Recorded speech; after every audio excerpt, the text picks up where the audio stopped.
গণতন্ত্র, রাষ্ট্রের প্রতিষ্ঠান ও জনগণের রায়ের প্রতি শ্রদ্ধার আহ্বান জানিয়ে তারেক রহমানের বক্তব্য থাকছে। এ বিষয়ে বিস্তারিত জানাচ্ছেন মোহাম্মদ ফিরোজ হোসেন। প্রধানমন্ত্রী তারেক রহমান এক বক্তব্যে বলেন, ভবিষ্যতে যেন কোনো স্বৈরাচারী সরকার রাষ্ট্রের আইন শৃঙ্খলা রক্ষাকারী বাহিনীকে জনগণের স্বাধীনতা ও গণতান্ত্রিক অধিকার দমনের হাতিয়ার হিসেবে ব্যবহার করতে না পারে, সে বিষয়ে জাতিকে সতর্ক ও ঐক্যবদ্ধ থাকতে হবে।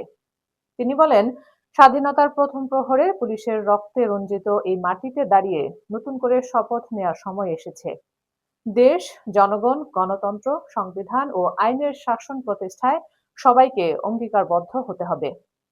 তারেক রহমান পুলিশ, বিজিবি ও সেনাবাহিনীর সদস্যদের প্রতি সর্বোচ্চ সংযম প্রদর্শনের আহ্বান জানিয়ে বলেন, তাদের প্রধান দায়িত্ব দেশের জনগণের নিরাপত্তা নিশ্চিত করা। তিনি উল্লেখ করেন, বাংলাদেশের মানুষ সেনাবাহিনীকে দেশপ্রেম ও পেশাদারিত্বের প্রতীক হিসেবে দেখে এবং সেই মর্যাদা অক্ষুণ্ণ রেখে জনগণের পাশে থেকে দায়িত্ব পালনের আহ্বান জানান। বক্তব্যে তিনি দাবি করেন, ৫ আগস্টের রাজনৈতিক পট পরিবর্তনের পরও কিছু গোপন গোষ্ঠী ও স্বার্থান্বেষী মহল বিভিন্ন উপায়ে জনমতকে প্রভাবিত ও বিভ্রান্ত করার চেষ্টা করছে। অতীতের নির্বাচনগুলোতেও বিভিন্ন কৌশল ও ডিজিটাল প্ররোচনার মাধ্যমে জনগণকে বিভ্রান্ত করার চেষ্টা হয়েছে বলেও তিনি অভিযোগ করেন। তারেক রহমান আরও বলেন, বাংলাদেশের জনগণ যখনই স্বাধীনভাবে মতামত প্রকাশ ও ভোটাধিকার প্রয়োগের সুযোগ পেয়েছে, তখনই তারা দেশের পক্ষে সঠিক সিদ্ধান্ত নিয়েছে। জনগণের রায়ই গণতন্ত্রের মূল ভিত্তি এবং সেই রায়ের প্রতি সম্মান প্রদর্শন করা সবার দায়িত্ব।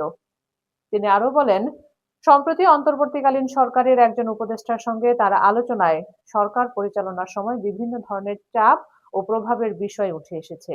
তার বক্তব্য অনুযায়ী বিভিন্ন গোষ্ঠীর সিদ্ধান্ত গ্রহণের প্রভাব বিস্তারের চেষ্টা করেছিল। বক্তব্যের শেষ অংশে তারেক রহমান বলেন, কোনো ব্যক্তি বা দলের ঊর্ধ্বে দেশের স্বাধীনতা, গণতন্ত্র, আইনের শাসন এবং জনগণের অধিকারের সর্বোচ্চ গুরুত্ব দিতে হবে। জাতীয় ঐক্য, শান্তি ও গণতান্ত্রিক মূল্যবোধ সমুন্নত রাখতে তিনি সকলের প্রতি আহ্বান জানান। দর্শক, এতক্ষণ আপনারা দেখছিলেন সকালের দর্পণ। সঙ্গে ছিলাম আমি জিন্নাতুন নাহার।